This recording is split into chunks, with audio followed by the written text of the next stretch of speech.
அம்பாடிக்கு பரிசாக கொடுக்கப்பட்ட யாழ் மண்ணிலே உள்ளாட்சி மன்ற தேர்தல்கள் 2025 இறுதி பரப்புரை கூட்டத்திலே தலைமை தாங்குகின்ற மலையாளம் வடக்கு பிரதேச சபையின் முன்னாள் தவிசாளர் இந்நாள் வேட்பாளர் அன்புக்கும் மதிப்புக்கும் உரிய திரு சோமசுந்தரம் சுரீதரன் அவர்களே, இலங்கை தமிழரசு கட்சியினுடைய தலைவரும் வடக்கு மாகாண சபை அவைத் தலைவரும் முன்னாள் யாழ் மாநகர சபை ஆணையாளருமான இருந்த ஐயா சி.வி.கே. சிவஞானம் அவர்களே, மேடையிலே அமர்ந்திருக்கின்ற கட்சி பிரமுகர்கள், வேட்பாளர்கள், இந்த கூட்டத்துக்கு சமூகமாயிருக்கிற அனைத்து ஆதரவாளர்களுக்கு முதலில் என்னுடைய பணிவான வணக்கங்கள். இந்த தேர்தல் ஏன் ஒரு மானத்துக்கான தேர்தலாக உருவெடுத்திருக்கிறது என்று பலர் பேசியிருக்கிறார்கள். யாழ் மண் எங்கள் இருப்பின் அடையாளத்தின் மண். யாழ்ப்பாணம் தமிழ் மக்களுடைய கலாச்சார அடையாளம்.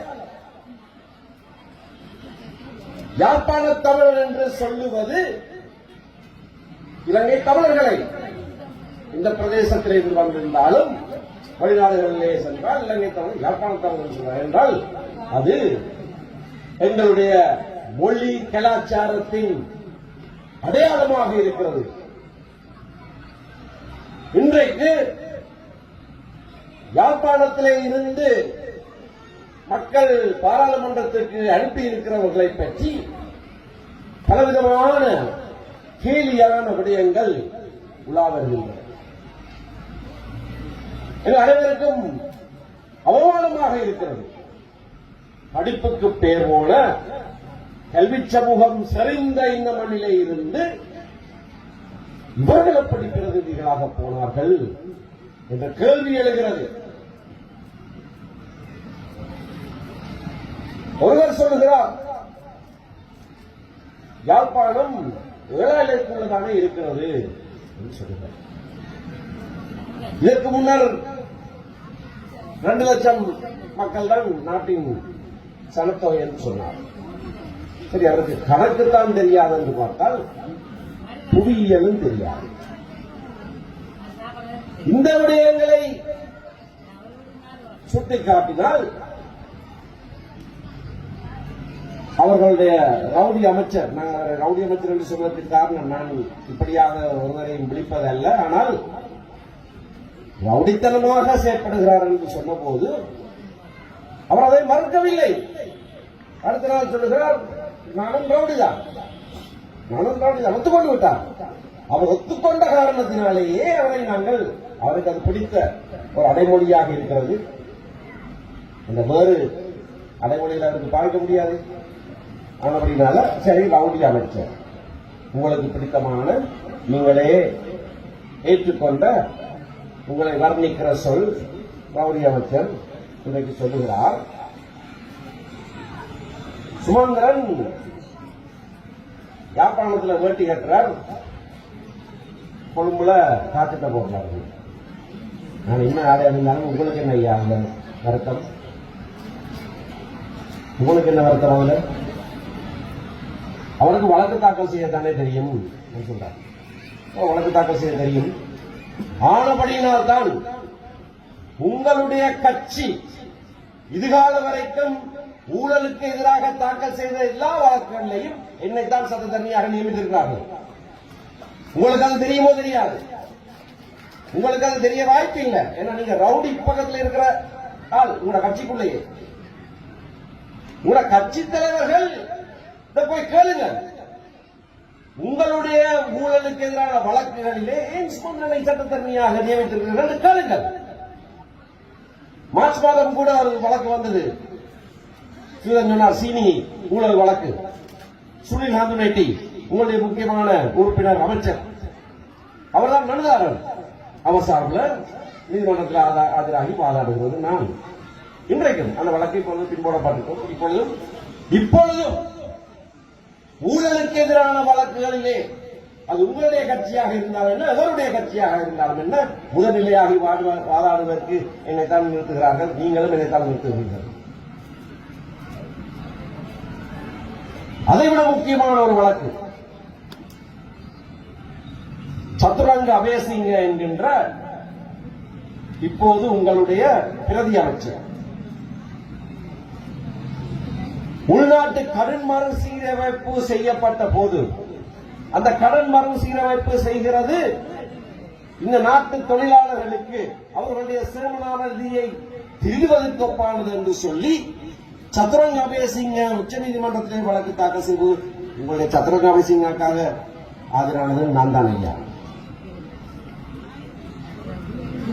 அந்த கடன் மறுசீரமைப்பு இந்த நாட்டினுடைய தொழிலாளர் வர்க்கத்தையே சுரண்டுகிற ஒரு கடன் மறுசீரமைப்பு. கடன் மறுசீரமைப்பு என்று சொன்னால் அதிலே சில மாற்றங்களை செய்ய வேண்டும். நாட்டின் கடன் நிலைப்பை என்ன செய்தார்கள்? ஊழியர்களுடைய சேமநாம நிதியிலே இருந்து பணத்தை சுரண்டி எடுத்து அந்த கடன் மறுசீரமைப்பை செய்தார்கள். அது ரணில் விக்ரமசிங்க ஆட்சி செய்தது. அதற்கு எதிராக நீதிமன்றத்துக்கு நீங்கள் போனீர்கள், என்னை அழைத்தீர்கள், வாதாட சொன்னீர்கள். இன்றைக்கு அதே கடன் மறுசீரமைப்பை நீங்கள் தொடர்ச்சியாக கொண்டு செல்கிறீர்கள்.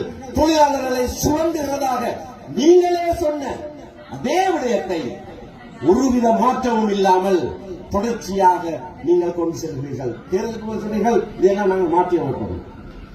சர்வதேச நாணயத்தோடு செய்யப்பட்ட ஒப்பந்தத்தை நாங்கள் மாற்றி அமைப்போம் சொன்னீர்கள். ஒற்று வசனம், ஏன் ஒரு முற்றுப்புள்ளியோ குமா கூட மாற்றப்படவில்லை. அப்படியே கொண்டு செல்கிறீர்கள். முதலாளித்துவ ஒப்பந்தம் என்று சொன்னீர்கள், நீங்கள் தொழிலாளர் வர்க்கம் என்று சொன்னீர்கள். ஆனால் அது முதலாளித்துவ ஒப்பந்தத்தையே தொடர்ச்சியாக. இது ஊழல் இல்லையா? ஊழலுக்கு எதிரானவர்களாக இவ்வளவு காலம் உங்களை காட்டிக்கொண்ட நீங்கள் இன்றைக்கு நீங்கள் செய்கிற ஊழல் மிக மோசமான ஊழல். ஒருவரை சபாநாயகராக நியமித்தீர்கள். அவர் தன்னை கலாநிதி என்று சொல்லிக் கொண்டார். கலாநிதி என்று சொன்னார். அதை கேள்வி கேட்டவுடனே ஐயோ என்னிடத்துல சான்றிதழ் தவற விட்டு விட்டால் அதை என்னுடைய பல்கலைக்கழகத்திலிருந்து நான் எடுப்பிக்க வேணும். சில நாட்கள் எடுக்கிறது. ஆனால் அது வருகிற வரைக்கும் நான் ராஜினாமா செய்கிறேன் என்றார்.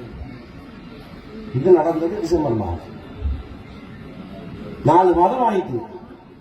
4 நாள்ல சான்றிதழை காண்பவர் என்று சொன்னார். 4 மாதம் ஆயிட்டு இன்னமும் கலாநிதி பட்ட சான்றிதழ் வரவில்லை. இது ஊழல் இல்லையா? நீங்கள் தெரிந்தெடுத்து உங்களுடைய 159 பேரிலே அந்த பாராளுமன்றத்துக்கு தலைமை தாங்குவதற்கு நாட்டினுடைய 3வது பிரஜையாக நியமிப்பதற்கு நீங்கள் கையாலே தெரிந்தெடுத்து நியமித்த நபர் மக்கள் முன்பாக தன்னை பொய்யான ஒருவராக நிறுத்தியது கையின் களவுமாக பிடிபட்டவர். அதை குறித்து எதுவும் செய்யவில்லை. அவர் சபாநாயகர் பதவியிலிருந்து ராஜினாமா செய்யறது இல்ல, எம்பி பதவியில் இருந்து அவர் ராஜினாமா செய்ய வேண்டும். உங்களை கட்சியிலிருந்து அவர் திரட்ட வேண்டுமே, ஏன் இன்னும் செய்யவில்லை? இவ்வாறு மூலம் மக்களை முட்டாளாக்குகிறார், மக்களை திசை திருப்புகிறார், மக்களுக்கு போலியான செய்தியை சொல்லுகிற ஊழல். அப்படியான இன்னொரு ஊழலைத்தான் நாங்கள் சுட்டிக்காட்டுவதை வைத்துத்தான் உங்களுக்கு பக்கத்தில் விரிவுரையாளர் கபிலனையும் வைத்துக் கொண்டு ஊடகவியலாளர் மாநாடு நடத்தியிருக்கிறேன். நான் கேட்கிறேன், யாழ்ப்பாண மாநகர சபைக்கான வேட்பாளர் மனுவிலே விரிவுரையாளர் கபிலன் தன்னுடைய வதிவிடமாக எந்த முகவரியை கொடுத்திருக்கிறார்? எந்த முகவரியை கொடுத்திருக்கிறார்? அரியாலையிலே இருக்கிற உங்களுடைய காரியாலயத்துடைய முகவரியை தன்னுடைய பதிவிடமாக பொய்யாக சொல்லி இருக்கிறார். மிகப்பெரிய ஊழல்வாதி அவர் ஏழாலையில் இருக்கிறார் என்று உங்களுடைய முதலாவது எம்பி சொல்றார், உளறுகிறார். யாழ்ப்பாணம் ஏழாலையில் தானே இருக்குது, நான் அப்படி அவர் கேட்கலாம் தானே? அவர் ஏழாலையில் எல்லாருக்கும் தெரிஞ்ச விஷயம் தானே. அவருடைய முகவரி, அவருடைய வாக்கு எல்லாமே ஏழாலையில் தான் இருக்கு. யாழ் பல்கலைக்கழகத்திலே போய் அவர் கொடுத்திருக்க முகவரி என்னன்னு பாருங்கள். 448 ஏனாயின் வீதி அறியாதையா? இல்லையே, அது இல்லையே அவருடைய சாதாரண வதிப்பிடம். அவருடைய வளமையான வதிவிடம் வேளாளையில இருக்கிறது எல்லாருக்கும் தெரியும். அவர் குடும்பத்தோடு வாழ்கிறார் வேளாளையில. என்ன குடும்பத்தை கொண்டு வந்து ஆபீஸ்ல குடும்பம் நடத்துறார். ஏன் இந்த பொய்யுரை வேட்பு மனுவிலே பொய்யான தகவலை கொடுத்த ஒரு ஊழல்வாதியை உங்களுடைய மாநகர சபையினுடைய முதல்வர் வேட்பாளர் என்று நீங்கள் அறிவிக்கிறீர்கள். உங்களுக்கு சட்டம் தெரியாது, அது நாங்கள் என்ன செய்யறது? அதுக்கு கடந்த உள்ளாட்சி மன்ற காலத்திலே இதே யாழ்ப்பாண மாநகர சபையிலேதான், யாழ்ப்பாண மாநகர சபைக்கு எல்லைக்கு வெளியே இருந்த ஒருவர், கொஞ்சம் வெளியே ஒரு ரோட்டுக்கு வெளியே கொக்குவில் இருந்த ஒருவர் மாநகர சபை உறுப்பினராக நியமிக்கப்பட்ட போது நாங்கள் வழக்கு தாக்கல் செய்து அவரை வெளியேற்றினோம். உங்களுக்கு வழக்கு தாக்கல் செய்ய தெரியும். இங்க இருக்க அந்த வழக்கு கோப்பி CA 214/2018 2018 நடந்த உள்ளூராட்சி மன்ற தேர்தலில் யாழ் மாநகர சபையிலே தெரிவு செய்யப்பட்டதாக சொன்ன ஒருவரை வழக்கு தாக்கல் செய்து 3 வருடம் வெளியே வைத்திருந்தோம். ஏன்? தன்னுடைய வதிவிடத்தை அவரும் பொய்யாகத்தான் சொல்லுகிறார். ராமநாதன் வீதி என்பது கவலைப்பட்டது. தகவல் அறியும் சட்டத்தின் மூலமாக மாநகர சபையிலேயே அவர் கொடுத்த முகவரியை எடுத்தோம். அது கொக்குவில் முகவரி. அவருடைய வாக்கு சீட்டு அங்கே இருக்கிறது என்று தகவலை எடுத்தோம். அதுவும் கொக்குவிலே இருக்கிறது. வேட்பு மனுவிலே பொய்யாக ஒரு முகவரியை கொடுத்து விட்டால் தப்பிவிடலாம் நினைக்க வேண்டாம்.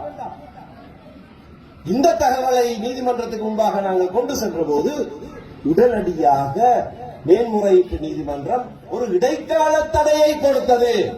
அவர் மாநகர சபை அமர்வுகளிலே பங்கெடுக்க முடியாது, அமர முடியாது, வாக்களிக்க முடியாது, பேச முடியாது. இங்கே இருக்குது இடைக்கால தடை உத்தரவு. ரவுடி அமைச்சருக்கு இது படித்து விளங்கமோ தெரியாது. ஆனால் படித்து விளங்கக்கூடியவர்களுக்கு காட்டுறன் இதுதான் மேல்முறையீட்டு நீதிமன்றம் கொடுத்த இடைக்கால உத்தரவு. வழக்கு கேட்டு முடிகிறதுக்கு முதலே அவரை தடுத்த உத்தரவு. அவர் என்ன செய்தார்? இந்த இடைக்கால உத்தரவுக்கு எதிராக உச்ச நீதிமன்றத்துக்கு போனார். SC ஸ்பெஷல் 317/2018 அந்த வழக்கு இலக்கம். உச்ச நீதிமன்றம் அவருடைய மனுவை தள்ளுபடி செய்தது. மேல்முறையீட்டு நீதிமன்றத்தினுடைய உத்தரவு சரி என்று சொன்னது.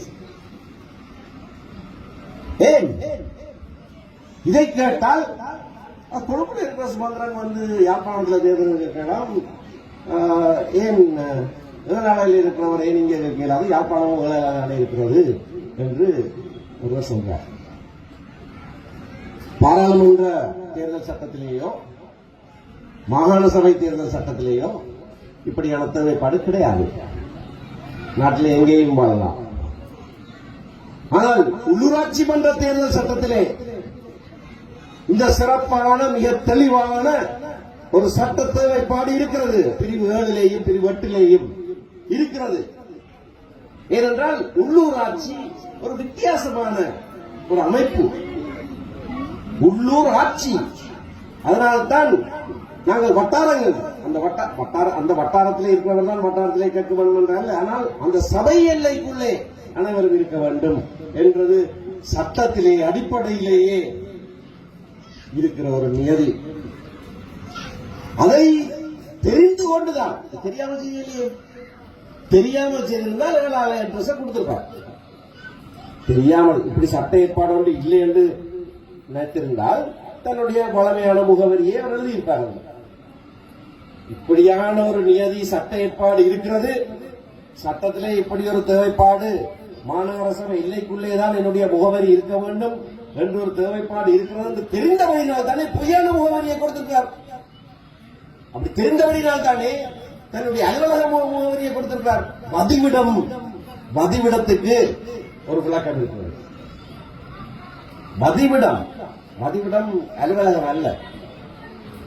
இது அந்த விரிவுரையாளருக்கு தெரியாவிட்டால் இவர் அப்படி பொருத்தமானவர். பொய்யான முகவரியை கொடுக்கிறவர்.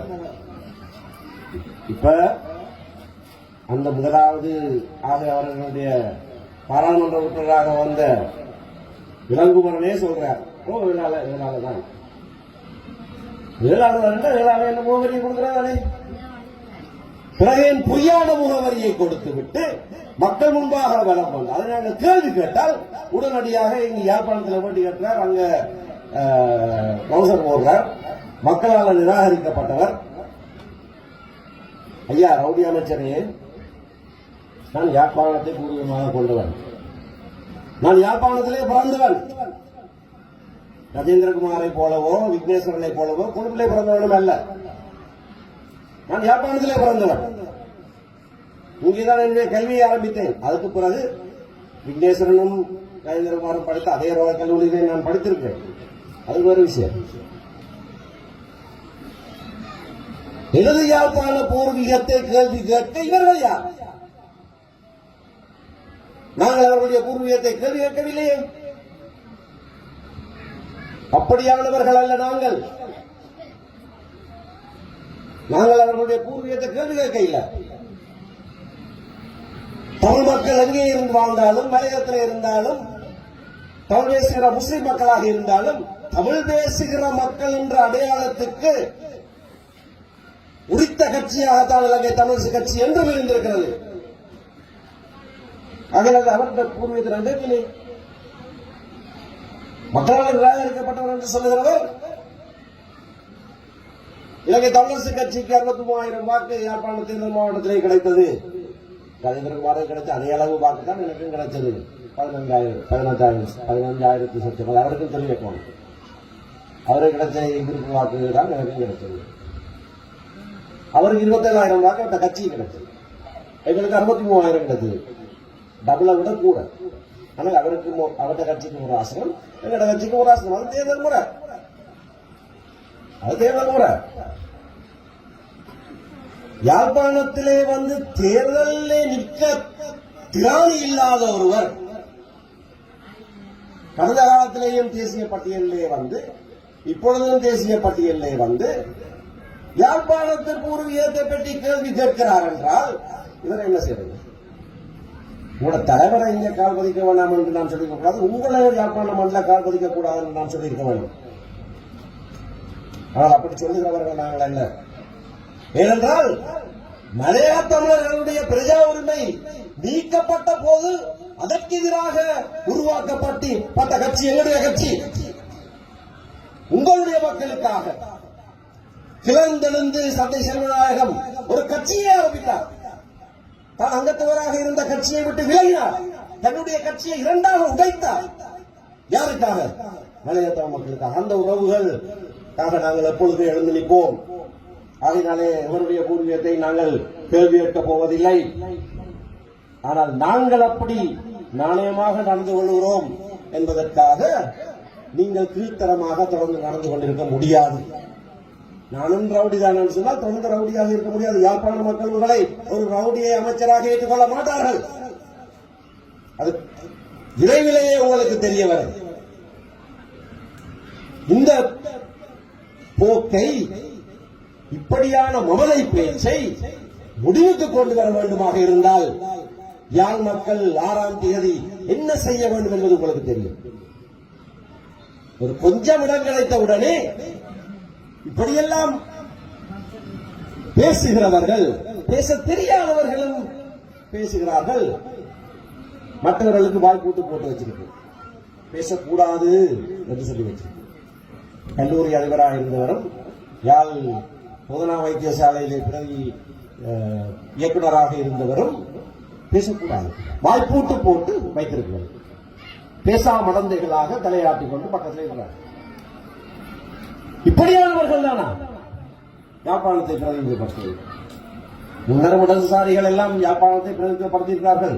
ஆனால் அவர்களுடைய தராதரம் என்ன? பி கந்தையாவுடைய தராதரம் என்ன? வி பொன்னம்பலத்துடைய தராதரம் என்ன? எல்லாம் இடதுசாரிகள், கம்யூனிஸ்ட் கட்சியைச் சேர்ந்தவர்கள். ஆனால்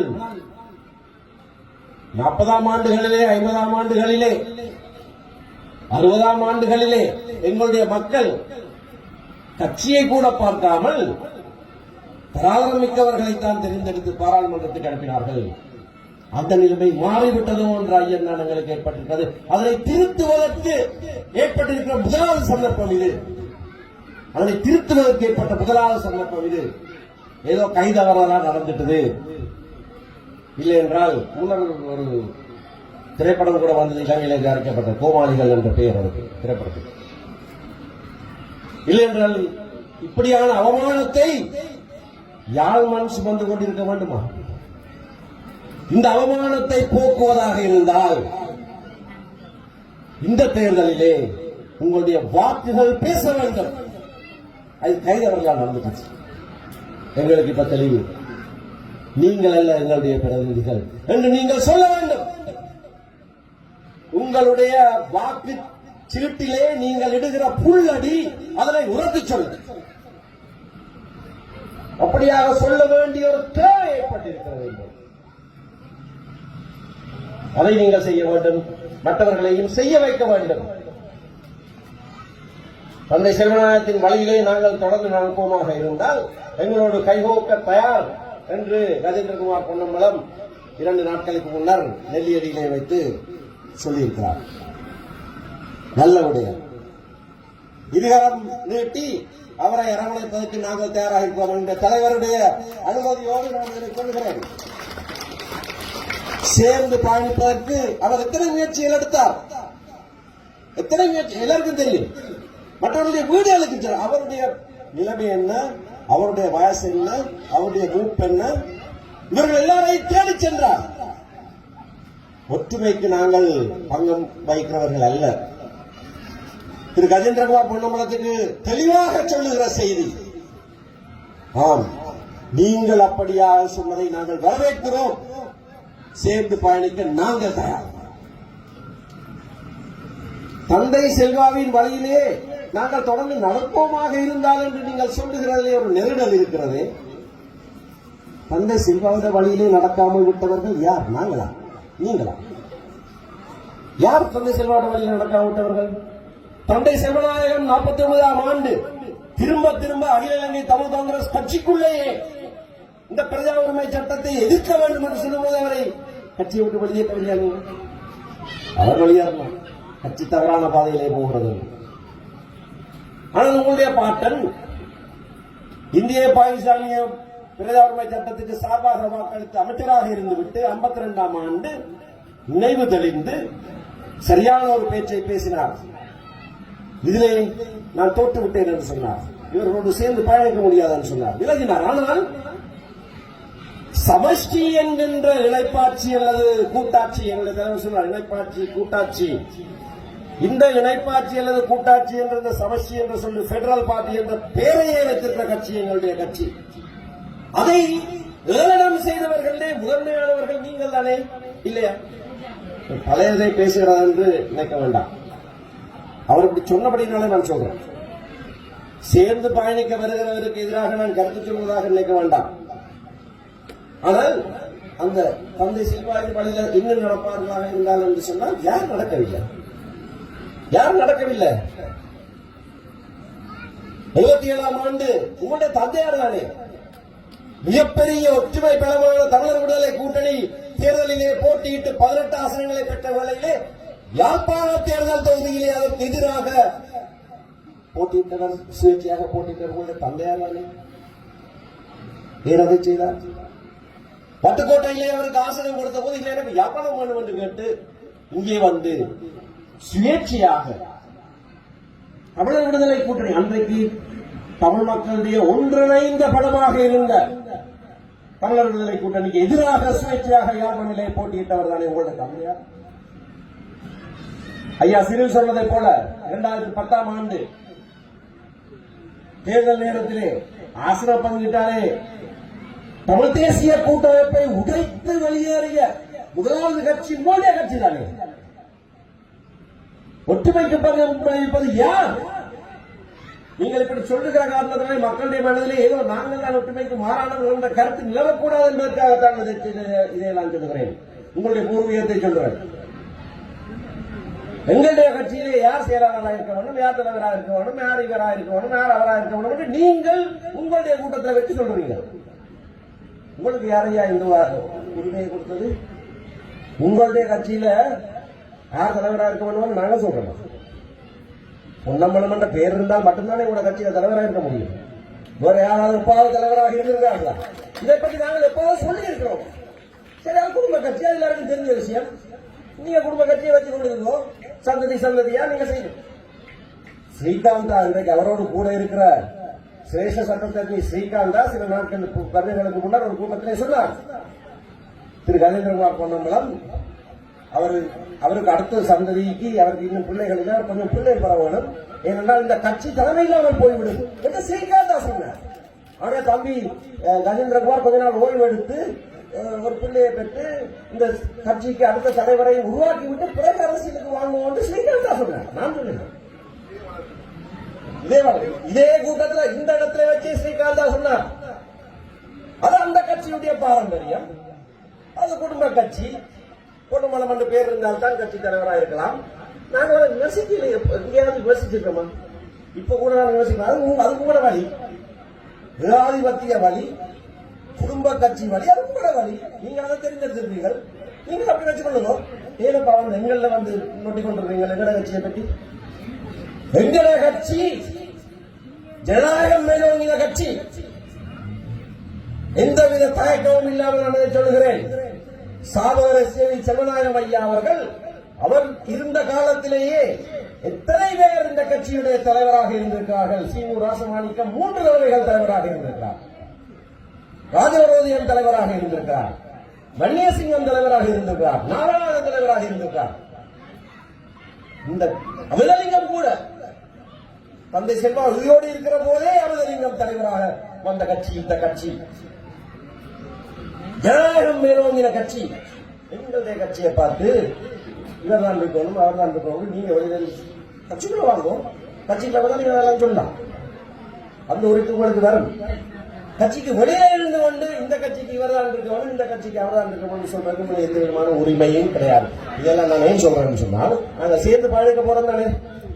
சேர்ந்து பயணிக்க போகிறவர்கள் இந்த வரையறைகளை கொஞ்சம் கவனமா தெரிஞ்சு கொள்ள வேண்டும். உங்களோட கட்சிக்குள்ள நீங்க கேட்கிறது என்ன? உங்களோட கட்சி செயலாளர் யார்? உங்களோட கட்சி செயலாளர் கடந்த தேர்தலில் 2வதாக வந்தார், தேர்ந்தெடுக்கப்படவில்லை. அவர் தொடர்ந்து செயலாளராக இருந்தார். நான் இந்த கடந்த தேர்தலில் 2வதாக வந்தேன். எங்களுடைய கட்சியில நான் செயலாளராக இருக்கிறேன். உங்களோட கட்சி நடத்திருக்கேன். உங்களோட கட்சிக்கு ஒரு விதி, எங்களோட கட்சிக்கு இன்னொரு விதி. ஆனபடினால இந்த தெளிவுகள் அவசியம். தந்தை செல்வாவின் வழியிலே தான் நாங்கள் நடக்கிறோம். தலைவர் சொன்னார், பண்டா செல்வா ஒப்பந்தம், டட்லி செல்வா ஒப்பந்தம். அந்த ஒப்பந்தங்களை கைச்சாத்திட்டவர் தந்தை செல்வா. அந்த ஒப்பந்தங்கள் இரண்டிலேயும் எங்கேயும் சமஷ்டி என்ற சொல் கிடையாது. அந்த ஒப்பந்தங்கள் இரண்டிலேயும் எங்கேயும் சமஷ்டி என்ற சொல் கிடையாது. சொற்களிலேயும் பேர்பலைகளிலேயும் தொங்கிக் கொண்டிருக்கிறவர்கள் நாங்கள். உள்ளடக்கம் இருக்கிறதா என்று பார்க்கிறவர்கள் நாங்கள். பேரளவிலே சமஷ்டி என்று சொல்லுகிறவர்கள் நாங்கள். எங்களுடைய கட்சிக்கு எதிராகத்தான் வழக்கு தாக்கல் செய்யப்பட்டது. சந்திரசோம எதிர் மாவை சேனராஜாவின் பிரகாசிக்கும் அந்த வழக்கை வாதாடினவன் நான். ஆம், நாங்கள் சமஷ்டி கொள்கை என்று சொன்னோம். உச்ச நீதிமன்றம் பிரதம நீதியரசர் டெத் தலைமையிலே ஒரு தீர்ப்பை வழங்கி இருக்கிறது. சரித்திர முக்கியத்துவம் வாய்ந்த தீர்ப்பு. ஒரு அரசியல் கட்சிக்கு சமஷ்டியை கோருவதற்கான உரித்து இருக்கிறது என்று இலங்கையின் உச்ச நீதிமன்றம் ஒரு தீர்ப்பை கொடுத்திருக்கிறது. அந்த தீர்ப்பை பெற்றிருக்கிறது நாங்கள் ஐயா, நீங்கள் இல்ல. சமட்டி கட்சி என்று ஏளனம் செய்த நீங்கள் இல்ல. சமஷ்டியுடைய உரித்தாளர்கள் நாங்கள் தான் உரித்தாளர்கள்.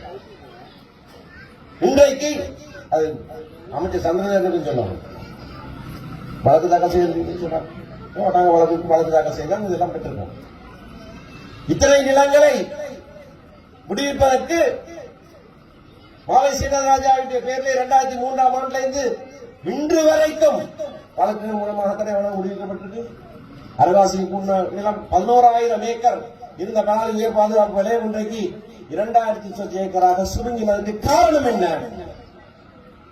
வழக்கு காப்பி எடுத்து பாருங்க. SCFR 646/2003 வழக்கு இலக்கங்கள் எல்லாம் சொல்றேன், தேவையான போய் எடுத்து பார்க்கலாம். அந்த வழக்கிலே ஒவ்வொரு 3 மாதமும் எவ்வளவு நிலங்கள் விடுவிக்கப்படுகிறது அரசாங்கம் வந்து சொல்ல வேண்டியதாக இருந்தது. அப்படியாக விடுவிக்கப்பட்ட நிலங்கள் எங்களுடைய மக்களுடைய நிலங்கள். அரசாங்கத்துக்கு அதைத்தான் நாங்கள் எச்சரிக்கையாக நான் சொன்னதுக்கு காரணம் அதுதான். 5940 ஏக்கரை கவலையிடம் செய்வதற்கு இரகசியமாக ஒரு திட்டத்தை வகுத்துவிட்டு 5940 அதை ரவுண்ட் அப் பண்றதுக்கு அந்த 40 அகற்றி விட சொல்லிட்டு நேற்றைக்கு 40 ஏக்கரை விடுவிச்சிருக்கான். 5900 ஏக்கரை கவலையிடம் செய்கிற நீங்கள் 40 ஏக்கரங்களுக்கு என்ன? விக்னேஸ்வரன் ஐயா உச்ச நீதிமன்ற நீதிபதியாக தெரிவு செய்யப்பட்ட போது அவருடைய வரவேற்புல அவருடைய உரையை நிறுத்தினார். அந்த நாட்கள்ல அவர் நல்ல உரையெல்லாம் நிறுத்தியிருப்பார். அந்த உரையில அவர் சொன்னார், ரோல் காலேஜில் நாங்கள் படிக்கிற போது பெரிய பையன்கள் வந்து எங்களை மிரட்டுவார்கள். நாங்கள் மாபிள் விளையாடுவோம். விக்னேஸ்வரன் ஐயா மாபிள் விளையாடுவோம், அது பதிவுல இருக்கு. நாங்கள் மாபிள் விளையாடுவோம். 10 மாபிள் வச்சு நாங்கள் விளையாடி கொண்டிருந்தா பெரிய பையன்கள் வந்து எங்களை மாவிளை எல்லாத்தையும் பிடிச்சி எடுத்துக்கொண்டு ஓடிப்பாங்க. நாங்கள் சிரத்தி கொண்டு போய் அவங்கள பிடிச்சி திருப்பித்தா அங்கே 10 மாவிளை திருப்பித்தான்னு கேட்டா அவங்களுக்கு 4 மாவிளை கொடுத்து சரி இதை வச்சு விளையாடுன்னு சொல்லி போட்டு அவங்க 6 எடுத்துட்டு போயிடுவாங்க. இது விக்னேஸ்வரன் ஐயா சொன்ன கதை. இது அப்படியும் இல்லையே. 40 ஏக்கரை விட்டுட்டு 5900 ஏக்கரை நீங்கள் கவலையம் பண்றீர்கள். நாங்கள் இந்த ஏமாளிகளா? நாங்கள் இந்த ஏமாறுகளா? அப்படியான செயற்பாட்டில் நீங்கள் இறங்கினபடினால்தான் இது தொடர்பாக இருந்தால் ஜனாதிபதி வடக்கிலே காலடித்து வைக்க முடியாது என்று நான் சொல்லியிருக்கிறேன். திரும்பவும் சொல்லுகிறேன், ரவுடி அமைச்சர் உங்களோட ரவுடித்தனத்தை காட்டி படிப்பாங்க பார்க்கலாம். திரும்பவும் சொல்லுகிறேன், சாலிதன் சொன்னார், நிலம் அழிந்தால் இனம் அழியும். நிலம்தான் எங்களுடைய அடிப்படை, எங்களுடைய தேசம் என்று நாங்கள் சொல்லுவது இந்த நிலத்தை, இந்த மக்களை. நிலத்தை எடுத்துவிட்டால் மக்கள் இருக்க முடியாது. ஜனாதிபதிக்கு நான் இன்றைக்கு ஒரு கடிதம் எழுதியிருப்பேன். ஏன் இந்த சட்டம் இப்பொழுது உபயோகப்படுத்தப்படக்கூடாது என்ற அவருக்கு காரணங்களை சொல்லியிருக்கேன். ஏன்னா பயணங்களில் நான் சொல்றது எல்லாத்தையும் அவர் கேட்டு இனி மொழிபெயர்ப்பு கேட்டு என்னத்தை எல்லாம் சொல்லிக் கொடுப்பாங்களோ தெரியாது. அப்படினால அவருக்கு கடிதத்தை எழுதி அனுப்பியிருக்காங்க. மக்கள் இடம்பெயர்வால் இந்த இடங்களை விட்டு வெளியேறி இருக்கிறார்கள். ஒரு அசாதாரண சூழ்நிலை இந்த இடத்தில் இருந்திருக்கிறது. இப்பொழுதும் 1,00,000க்கு மேற்பட்ட எங்களுடைய மக்கள் அகதிகள் என்று உத்தியோகபூர்வமாக வர்ணிக்கப்பட்டு வேறு நாடுகளிலே வாழ்கிறார்கள். 1,00,000க்கு அனுப்பித்தவர்கள் ஐக்கிய நாடுகள் அகதிகள் உயர்ஸ்தானிகருடைய மேற்பார்வையின் கீழே இந்தியாவிலே, தமிழ்நாட்டிலே இருக்கிறார்கள். அதைவிட பல்வேறு நாடுகளிலே ஆதி அந்தஸ்து கொடுக்கப்பட்டிருக்கிறார்கள். நான் ஏன் சொல்லுகிறேன் என்று சொன்னால், சர்வதேச சட்டத்திலே அகதிகள் என்று இந்த நாட்டிலே வாழ முடியாதவர்கள் என்று ஏற்றுக்கொள்ளப்பட்ட 1,00,000க்கு மேற்பட்ட மக்கள் எங்களுடைய நிலத்திலே இருந்து இடம்பெயர்ந்து இருக்கிற போது எப்படி ஐயா அந்த நிலங்களுக்கான தங்களுடைய உரித்தை அவர்கள் நிலைநாட்ட முடியும்? அந்த நிலைமை மாற வேண்டும். அனைத்து மக்களும் திரும்பவும் மீள்குடியேறுவதற்கான சூழ்நிலை ஏற்படுத்தப்பட வேண்டும். ஒரு அரசியல் தீர்வு கொடுக்கப்பட்டால் மட்டும்தான் அந்த சூழ்நிலை உருவாகும்.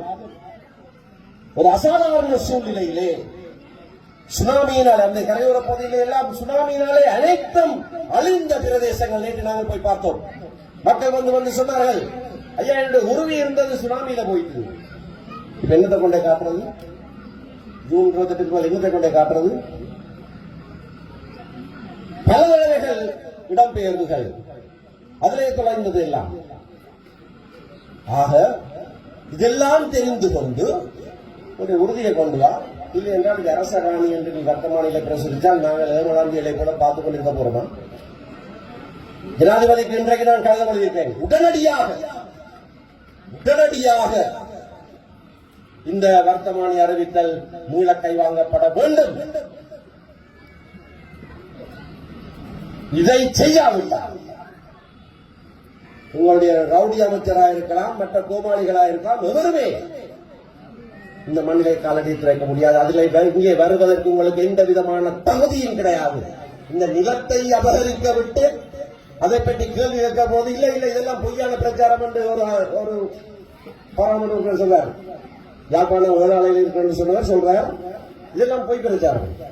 வர்த்தமானில வந்திருக்கேன்னு சொல்லி எங்களுடைய கல்முனை தொகுதிப்படை தலைவர் நிதாம்சன் எடுத்து காட்டின பிறகு இதே இருக்கிறது என்று காட்டின பிறகு இல்ல அதெல்லாம் போய் பிரச்சாரம். சரி, உங்களுக்கு எழுத படிக்க தெரியாட்டி பக்கத்துல இருக்கிறவங்க அது கேட்கலாமே, இது வர்த்தமானி பிரசுரமா இல்லையாண்டு கேட்டு பதில் சொல்றாங்க. அதுல போய் பிரச்சாரம் ஆனபடியினால இந்த நிலத்தை பாதுகாக்க முடியாத ஒரு சூழ்நிலை நீங்கள் உருவாக்கி இருக்கிறீர்கள். இதற்கு நீங்கள் எழுதி நிற்காவிட்டால் நான் வைத்தியர் ஸ்ரீ பவனராஜாவிடத்தில் நேரடியாக கேட்கிறேன், இதை அனுமதிக்கிறீங்களா? நீங்கள் அவர்கிட்ட மட்டும்தான் கேட்கலாம், அவருக்கு மட்டும்தான் இது விளங்கும். இதை அனுமதிக்கிறீர்களா? நீங்கள் எங்களுடைய நிலங்கள் இப்படி கவலையரம் செய்யப்படுவதற்கு உடந்தையாக அந்த கட்சியின் ஒரு பாராளுமன்ற உறுப்பினராக நீங்கள் தொடர்ந்து இருப்பீர்களா? இருக்க முடியுமா உங்களால்? எப்படி உங்களால் அது முடிகிறது? உடனடியாக மீள கைவாங்கப்பட வேண்டும்.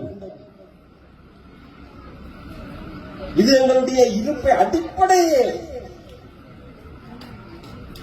காலின் கீழே இருக்க மண் அப்படி அள்ளி கொண்டு போற மாதிரி லிட்டரலி அப்படியே ஒரு இலக்கை மாறி விடுறது. அந்த செயலில் நீங்கள் ஈடுபட்டுக் கொண்டு இந்த தேர்தலில் உங்களுக்கு எங்களுடைய மக்கள் வாக்களிப்பார்கள் என்று என்ன நம்பிக்கையோடு நீங்கள் வருகிறீர்கள்? அதுவும் இல்லாமல் எங்களையும் விமர்சிக்க தலைப்படுகிறீர்கள். அது விமர்சித்து போங்க, உங்களுக்கு கூட அறிவு அவ்வளவுதான், அதுக்கு மேல உங்கள்ட்ட எதிர்பார்க்க முடியாது. ஆனால் கவலைக்குரிய விடயம், யாழ்ப்பாணத்தை பிரதிநிதித்துவப்படுத்துகிற இலங்கை தமிழரசு கட்சியினுடைய பாராளுமன்ற உறுப்பினர்களாக 56ஆம் ஆண்டில் இருந்தவர்களுடைய வரிசை நிரலை பாருங்கள். எப்படியானவர்களை யாழ்ப்பாண மக்கள் தெரிந்தெடுத்து அனுப்பியிருந்தார்கள் என்பதை பாருங்கள். இன்றைய நிலையை பாருங்கள். அது தவறுதலாக நடந்துவிட்டது என்று நீங்கள் சொல்லுகிற தேர்தலாக இது இருக்க வேண்டும். உள்ளூராட்சி தேர்தல் அதிகார பகிர்வை கேட்கிற நாங்கள் அடிப்படை அழகாக இருக்கிற உள்ளூராட்சி மன்றத்தையே மற்றவர்களுக்கு கொடுக்க முடியாது, மத்தியிலே ஆட்சி செய்வதற்கு கொடுக்க முடியாது. அது எங்களுடைய கையில் இருக்க வேண்டும், எங்களுடைய மக்களுடைய கையில் இருக்க வேண்டும். யாழ்ப்பாண மாநகர எல்லைக்குள்ளே வசிக்கிறவர்களுடைய கையில் இருக்க வேண்டும். ஏழாலைகளே வாழுகிறவர் பள்ளித்தட்டு பிரதேச சபையிலே போட்டியிடலாம், போட்டியிட்டு தூக்கலாம், அது ஒரு விஷயம். நீங்க அங்கே போட்டியிடல. ஒவ்வொரு பிரதேசமும் ஒவ்வொரு உள்ளூர் சபையும் அந்தந்த பிரதேசத்திலே வாழுகிற மக்களுடைய சபையாக இருக்க வேண்டும். அதற்கு பெயர்தான் உள்ளூர் ஆட்சி. ஆகையினாலே இந்த உப்புமா கதை சாயந்தரம் சொல்லிவிட்டு போயிருக்கிறார். மிகவும் முக்கியமான கதை அது. இந்த ஜனாதிபதிக்கும் நல்லா தெரியும், அவரும் 42% வாக்கு தான் பெற்றவர். ஆனால் ஜனாதிபதி ஆயிட்டார். 58% மக்கள் அவர்கள் வாக்களிக்கல, ஆனால் அவர் தான் நாட்டை ஜனாதிபதி. அப்படியான முடிவுகள் தான் தேர்தலில் சிலவர வரும். மாணவடியினால் தான் எங்களுடைய வாக்குகள் சில வேண்டாம் என்று சொல்றோம். நாங்கள் மற்ற தமிழ் கட்சிகளுக்கு எதிரானவர்கள் அல்ல, நாங்கள் ஒருபோதும் அவர்களை விமர்சிக்க இல்லை. கேட்ட கேள்விகளுக்கு சில வேலை பதில்கள் சொல்லியிருக்கோம், அவ்வளவுதான். மக்களை மயக்கிற மாதிரியான கேள்விகள் கேட்டால் அதுக்கு நாங்கள் பதில் சொல்ல கடமைப்பட்டவர்கள். எங்களுடைய கட்சியை தாக்கி பேசினால் அதுக்கு நாங்கள் விடை சொல்ல வேண்டியவர்கள். அது மட்டும்தான் செய்திருக்கிறோம். திரும்பவும் சொல்றேன், பண்ணுவதற்கு சேர்ந்து வாருங்கள், ஒன்றாக நாங்கள் இதனை சந்திப்போம். தமிழ் தேசியத்துக்காக, தமிழ் தேசத்துக்காக, தமிழ் மக்களுக்காக ஒன்றிணைவோம், வாருங்கள். நாங்கள் தந்தை செல்வாவின் வழியிலே தொடர்ச்சியாக நடக்கிற மக்கள், தொடர்ச்சியாக நடக்கிற கட்சி, எங்களோடு இணைந்து வாருங்கள் என்று அவருக்கு அறைகூவல் விடுத்து, வாக்காளர் பெருமக்கள் வாக்குகளை சிதறவிட்டு விட வேண்டாம். தமிழ் தேசிய கட்சிக்குத்தானே வாக்களிக்கிறோம் என்று மற்ற கட்சிகளிடத்திலே தயவு செய்து போய்விட வேண்டாம். எங்களுடைய வாக்குகளை ஒருமுகப்படுத்த வேண்டிய தேவை என்பது இல்லாவிட்டால் உப்புமா தேர்தல் போலாம் நடந்துவிடும். ஆகையினாலே அவர்களுக்கெல்லாம் வாக்களிக்காமல் அந்த முழு வாக்கையும், தமிழ் தேசத்துக்கான வாக்கை, தமிழ் தேசத்திற்காக என்று உருவாக்கப்பட்ட இலங்கை தமிழரசு கட்சிக்கு மட்டும் வாக்களிங்கள் என்று கேட்டு விடைபெறுகிறேன். நன்றி, வணக்கம். இலங்கை தமிழரசு கட்சியின் இறுதி தேர்தல் பிரச்சார கூட்டம் யாழ்ப்பாணம் சங்கிலியந்தோப்பில் இன்று மாலை இடம்பெற்றது. இதன்போது கட்சியின் பொதுச் செயலாளரும் முன்னாள் பாராளுமன்ற உறுப்பினருமான M.A. சுமந்திரன் உரையாற்றினார். இதன்போது கடத்தொழில் அமைச்சர் ராமலிங்கம் சந்திரசேகர் தெரிவித்த கருத்துக்கள் தொடர்பாகவும் விமர்சனங்களை வெளியிட்டார்.